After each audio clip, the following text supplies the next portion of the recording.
Assalamualaikum warahmatullahi wabarakatuh. Apa kabar semuanya? Semoga kita semua selalu dalam keadaan sehat dan dilindungi oleh Allah Subhanahu wa taala.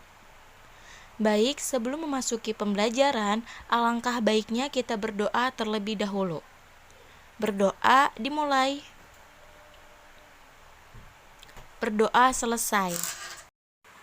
Baik anak-anak, sekarang kita akan belajar tema 1, selamatkan makhluk hidup. Kita akan memasuki subtema 1, yaitu tumbuhan sahabatku. Dan kita memasuki pembelajaran 5 dan 6. Pembelajaran 5 membahas tentang ragam vegetasi Indonesia. Sebelum membahas tentang ragam vegetasi Indonesia, kalian harus tahu terlebih dahulu apa vegetasi itu. Vegetasi adalah kumpulan tumbuh-tumbuhan yang biasa terdiri dari beberapa jenis yang hidup bersama pada suatu tempat. Ciri-ciri utama vegetasi alam Indonesia adalah sebagai berikut. 1. Selalu hijau, walaupun ada di antaranya yang gugur pada musim kering, misalnya jati. Salah satu ciri utama vegetasi Indonesia yaitu pohon jati, karena selama musim kemarau, pohon jati memang tidak berdaun, sebab di daerah yang panas, daunnya akan berguguran. Tetapi di tempat yang lembab, pohon ini akan tetap hijau.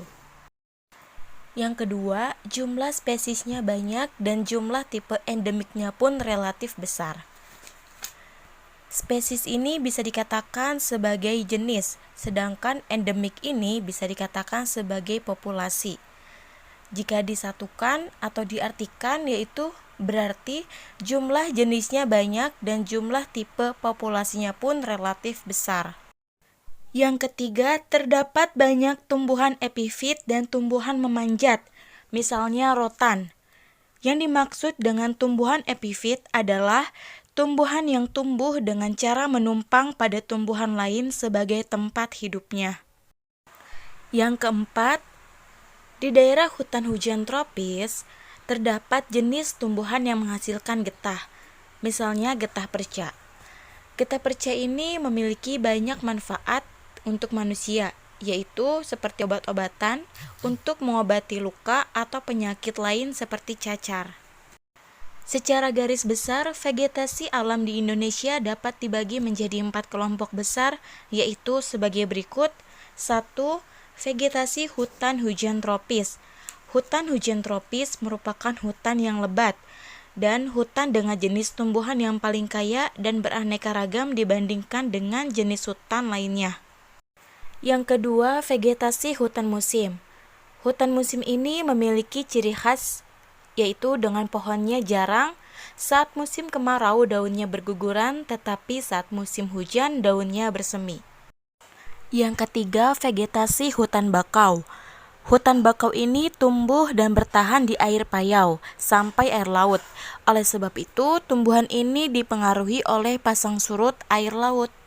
Yang keempat yaitu vegetasi sabana dan stepa. Sabana ini menjadi tempat tinggal untuk hewan-hewan yang berdaya hidup tinggi seperti jerapah, kuda nil, singa, macan tutul, dan burung unta. Sedangkan stepa dijadikan untuk area tempat ternak hewan yang memakan rumput saja seperti kambing dan sapi. Baik anak-anak, selanjutnya persamaan utama pada kondisi geografis negara ASEAN, yaitu Malaysia, Brunei, dan Myanmar memiliki persamaan pada kondisi geografis, sama-sama terdiri dari 2 kawasan yang diliputi dengan pegunungan dan rawa-rawa. Indonesia dan Filipina memiliki persamaan yaitu sama-sama merupakan negara kepulauan, sedangkan Vietnam dan Kamboja sama-sama memiliki delta Sungai Mekong. Selanjutnya anak-anak, kondisi geografis Indonesia ini memiliki persamaan dan perbedaan. Persamaannya yaitu iklim dan sumber daya alam, sedangkan perbedaannya yaitu bentuk negara, kebudayaan, dan penduduk. Nah, selanjutnya ada ciri-ciri laporan investigasi. Yang pertama, laporan yang disampaikan harus terperinci berupa fakta. Yang kedua, dalam menulis investigasi dibutuhkan sumber lain untuk mendukung tulisan tersebut. Dan yang ketiga, dalam struktur laporan investigasi ini terdiri dari fakta-fakta yang berdasarkan data dan simpulan.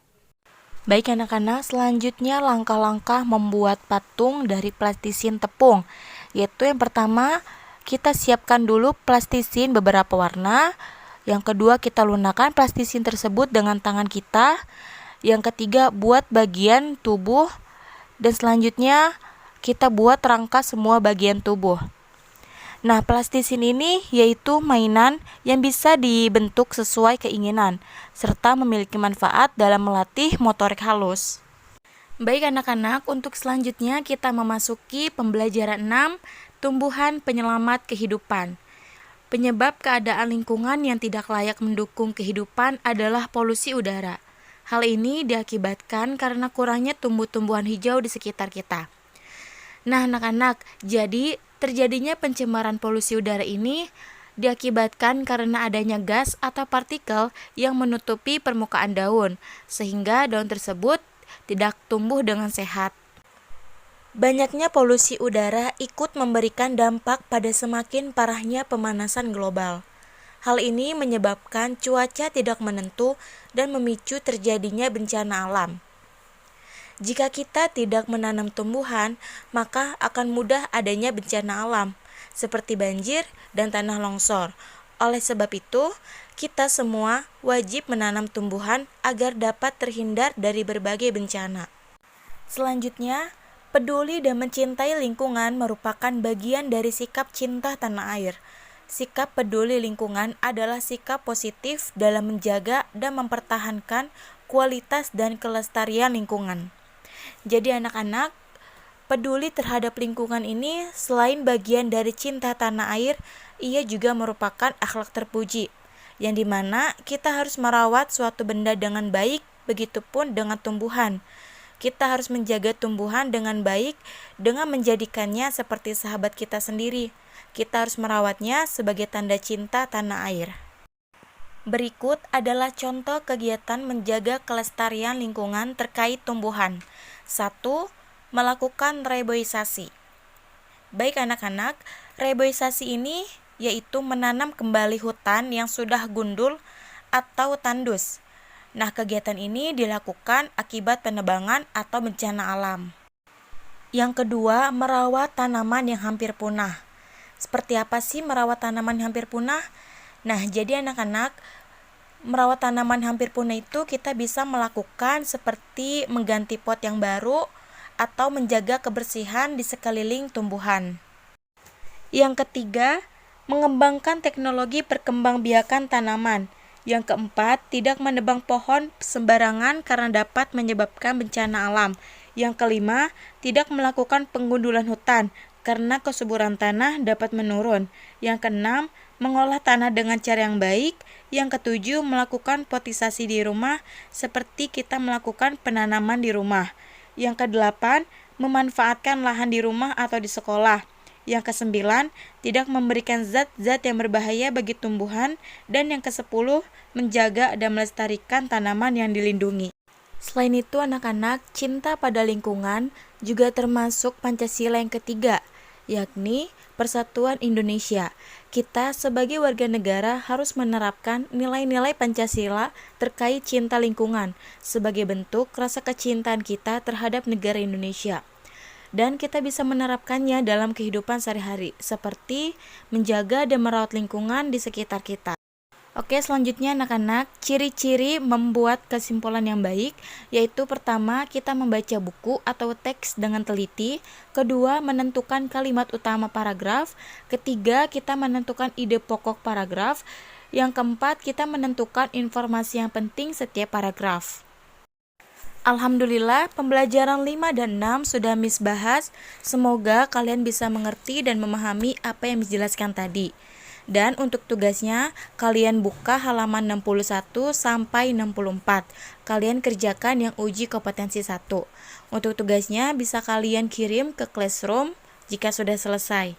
Terima kasih, cukup sekian dari Miss. Wassalamualaikum warahmatullahi wabarakatuh.